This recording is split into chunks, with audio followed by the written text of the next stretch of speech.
आहाहा! काय झाले होते टेस्टी, एकदम छान. तर हे आहे थालीपीठ आणि हे कसे बनवायचे चला मी सांगते. तर एवढीशी मेजवानी आणि भरपूर अशा गप्पा आपण करणार आहोत. तर त्याच अगोदर कितीही तुम्ही पिझ्झा, पास्ता, बर्गर, सँडविचेस खा बरं का. पण जे आपली पारंपरिक पद्धतीने बनवलेल्या गोष्टी, पद्धतीने बनवलेल्या रेसिपीज वगैरे असतात ना, त्याची चवच काहीतरी वेगळी असते. तर आता हे थालीपीठ कसं बनवायचं? तर यासाठी गव्हाचं पीठ, बेसन पीठ आणि ज्वारीचं पीठ. ज्वारीचं प्रमाण थोडंसं जास्त ठेवायचं ज्वारीच्या पिठाचं. नंतर थोडं गहू आणि नंतर थोडेसे बेसन पिठाचं, ठीक आहे. याच्यामध्ये भरपूर असा कांदा, कोथिंबीर, जिरे, मोहरी तुम्हाला जे काही आवडतं ते घाला. लाल तिखट घाला, हळद घाला आणि छान मस्त मॅश करून त्याचा एक उंडा बनवून घ्या. त्याच्यामध्ये मी कोथिंबीर विसरलेली, पण नंतर घातलेली.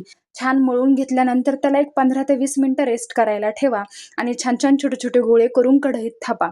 आता मी कढईतच करते, माझ्या सासूबाई कढईतच करायच्या, त्यामुळे तुम्ही तव्यावरती सुद्धा करू शकता. कढई किंवा तवा लोखंडाचा असेल तर थालीपीठ जास्त छान आणि कुरुम-कुरुम होतात खायला आणि इतके छान आतून एकदम नरम-नरम, सॉफ्ट-सॉफ्ट होतात आणि बाहेर एकदम छान कुरुम-कुरुम होतात. असे हे थालीपीठ होतात. आता त्याचबरोबर प्रत्येक वेळेस काहीतरी चटणीच बनवायची किंवा केचपच खायचं त्याच्यासोबत किंवा शेजवान चटणीच खायची असं काही नाहीये.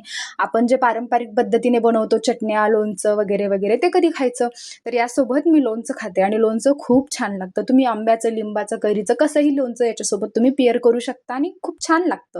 चला तर गप्पा करूयात. तर हे जे थालीपीठ आहे, तर हे माझ्या सासूबाईंची रेसिपी आहे आणि मलाही खूप आवडते. आता प्रत्येक म्हणजे त्या खूप छान बनवतात, तर मलाही त्यांच्यासारखे बनवता येईल असं काही नाहीये. पण हळू मी शिकते आणि मला खूप छान येतीये. तर राहिला माझ्या गप्पांचा प्रश्न, तर Instagramला सुद्धा मी हे चॅनल ओपन केलेलं आहे. तर Instagramला खूप छान रिस्पॉन्स येतोय. म्हणजे माझ्या रेसिपीज छान अशा 10K वगैरे जातायत. तर मला छान वाटते.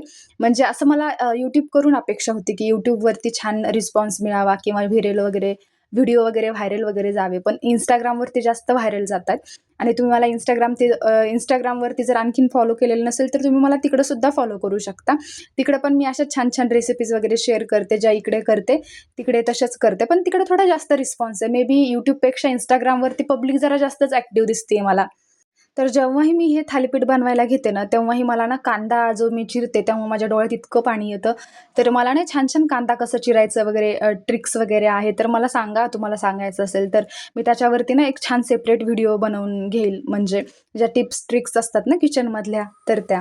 आणि हे लोणचं खूप छान झालं होतं. तर मी तर माझ्या सासूबाईंना म्हणते, जर आपण लोणच्याचा बिझनेस सुरू केला ना, तर एक नंबर चालेल. कारण एवढं छान लोणचं होतं ना हे, खूपच छान. आणि बघू शकता तुम्ही हे थालीपीठ आणि हे लोणचं एकदम छान कॉम्बिनेशन आणि प्युअर होती याची. खायला तेवढेच चविष्ट आणि हेल्दीही तुम्ही म्हणू शकतात. तर काहीतरी छान म्हटलं चला डिश बनवूयात जसं रेस्टॉरंटमध्ये बनवतात तसं. तर हे खूप छान सोपे आपले एकदम पारंपरिक पद्धतीने बनवलेले थालीपीठ इथे रेडी आहे. तुम्ही खा, एन्जॉय करा आणि खूप मस्त झाले होते. एकदम क्रिस्पी, कुरुम. कशी वाटली रेसिपी ते मला सांगा. चॅनलला सबस्क्राईब करा. Bye bye.